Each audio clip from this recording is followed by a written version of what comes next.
It's just got 8:30 a.m. Thanks again for joining us on Morning Live Sport. Now, sports medicine and mental health are important elements in a person's makeup. New developments in science, machinery or technology and even literature are moving at a rapid pace. A meeting of minds is a good idea to bring everyone up to speed with the idea of sharing new developments. And so to this end, WHX Cape Town have organized a get-together. And to talk about this, we've roped in Portfolio Director for WHX Thrive, Tom Coleman, as someone who has won almost every major trophy available in the sport of rugby. We've also invited former Springbok and World Cup winner Bryan Habana. Good morning, gents. Thanks so much for joining us. I was going to start with Tom, but Bryan, I actually have to start with you.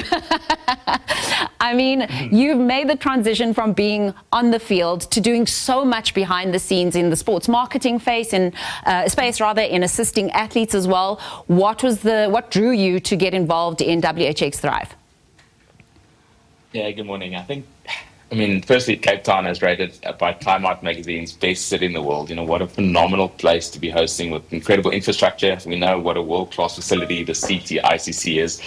For me personally, my journey from the rugby field to entrepreneurship has been very deeply rooted in the principles of empowerment and holistic well-being. So Thrive by WHX, seamlessly aligned with all those values and, creating wellness, institution of upliftment, but in that environment of creating better well-being for a city that is so beautiful. And apart from my own experience and aspirations, Thrive allows me, to add to that entrepreneurial journey that I'm on, while generally seeking to uplift the community. So pretty excited what it's going to be a phenomenal event. I totally get it. Tom, the sports scientist in me is so interested to see who you're going to bring together as speakers. The former personal trainer in me is wondering, how are you going to take what everyone discusses and make sure that somehow it trickles down all the way to the average person so that we actually do start getting healthier in South Africa?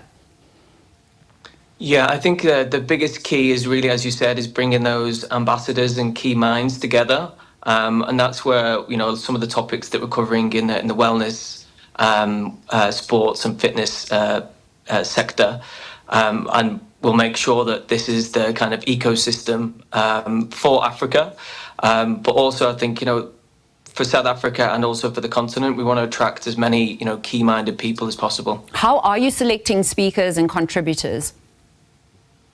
I think we've started off with some fantastic ambassadors like Bryan already, so we're very, very fortunate. Yeah. And that list keeps on growing. We do have the UFC star and legend Drickers that's going to be coming and be part of the event as well, which is fantastic. And we've also got lots of other, sports stars across the continent that are going to be taking part. Also, another thing, it's not really an inaugural event. It feels like that. It was Africa Health and you've rebranded. What prompted that move? Yeah, I think, as Informal Markets, we are the largest events organizer in the world.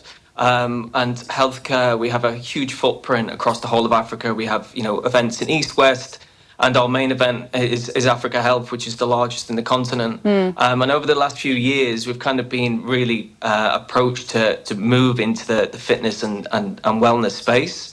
And I think this is really, a good synergy between health and sports and wellness. Bryan, I think there are two topics that I suppose spring to mind for me when it comes to thinking about your involvement, your desire to make sure that youth are brought up, to the highest playing levels, and then also perhaps former players making sure that they continue to remain fit post-playing. Am I spot on or am I off? Well,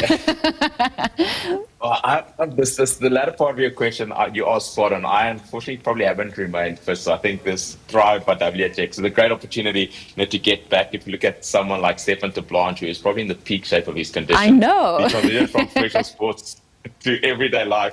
Is really underscored by the importance of a balanced approach to life, and I think wellness in general is such a key topic.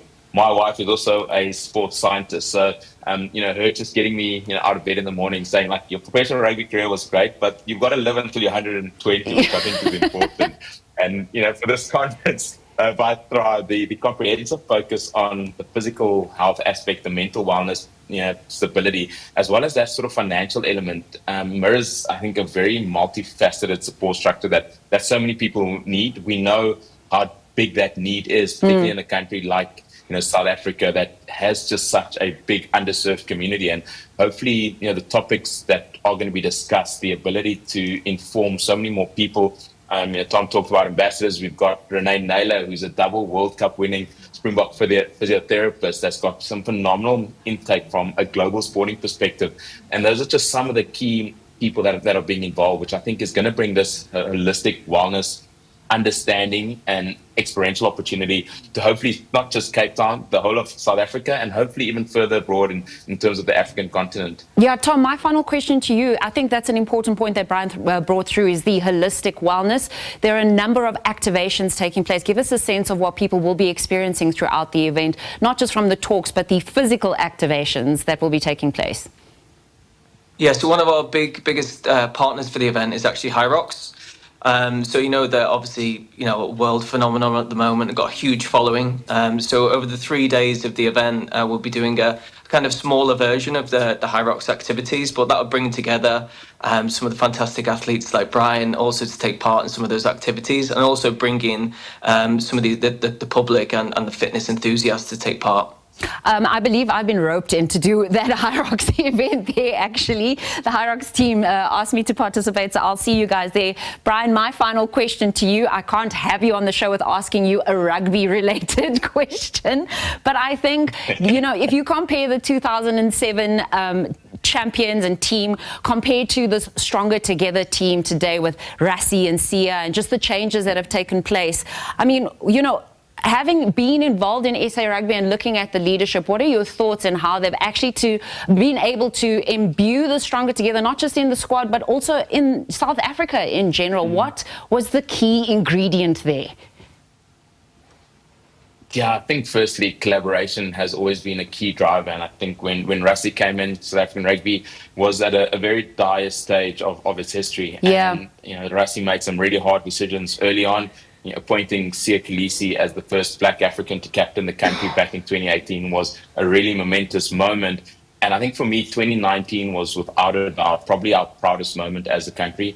To have a Springbok team that really speaks to, a big portion of our country, the likes of a Sia, Makazole Mapimpi becoming the first player to score a try in a Rugby World Cup final, which possibly doesn't say anything about my career. But, to have the likes of Makazole, Keslin, Lucanio, these phenomenal players that just speak to South Africans in its truest form. In 2007, when I was winning a World Cup, Sia was watching that in a Shabine in the Eastern Cape. I know. And all of a sudden you have these real, true, inspirational figures that really speak to South Africans. And the collaboration, the understanding of that team playing for more than just what happens within the four lines of the rugby field. And as a South African rugby fan and supporter, it is just so phenomenal to have these heroes that not only unite our country, that truly represent our country, but do so in the most humble, phenomenal way possible. And I think it's day 2000 odd of being Rugby World Cup champions. So like everybody else, I'm hoping that come 2027, that Springbok team with a lot of potential new changes with youngsters coming in, going to go do the country proud in Australia. But so phenomenally proud to see what they've done, and long may it continue. Thank you for that, and I appreciate that insight, because as I mentioned, you've made that transition to influencing what's happening in the sports marketing and admin space as well. Tom, thank you so much for sharing more info on WHX Thrive that's taking place in Cape Town. I look forward to meeting you both. And Bryan, I'm going to see you on that Hyrox floor there. It's going to be exciting. It's going to be something that I think is just so interesting. As I mentioned, as a sports scientist, we need to be having these up-to-date conversations on health and wellness and how we make our country healthier. As well, we were chatting to Tom Coleman and then former World Cup winning rugby player Bryan Habana about WHX Thrive taking place in Cape Town come the 2nd to the 4th of September. That's all we have time for in your sports bulletin.